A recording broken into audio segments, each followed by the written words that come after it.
PCC chief Deepak Baij Bharat जोड़ो न्याय यात्रा में शामिल होकर मणिपुर से वापस रायपुर लौटे। उन्होंने एयरपोर्ट पर मीडिया से कई मुद्दों को लेकर चर्चा की। उन्होंने यात्रा को लेकर कहा कि भारत जोड़ो यात्रा के दूसरे पार्ट न्याय यात्रा की शुरुआत हुई है। उन्होंने कहा कि कांग्रेस के देश भर के नेता समेत छत्तीसगढ़ के नेता भी शामिल हुए।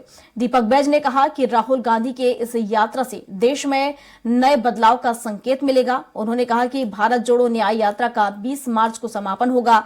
उन्होंने कहा कि कांग्रेस की यह यात्रा गरीब, युवा, पीड़ित, बेरोजगारों को न्याय दिलाने के लिए है।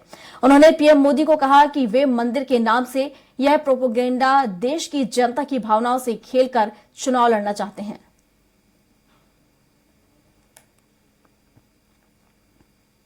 कि रोजगार के मुद्दे पे चुनाव जाते, महंगाई के मुद्दे पे चुनाव में जाते, देश की सुरक्षा के मुद्दे पे चुनाव में जाते, बताइए सब बहुत सारे मुद्दों को लेकर चुनाव में जाते, लेकिन उनके पास कोई मुद्दा नहीं है।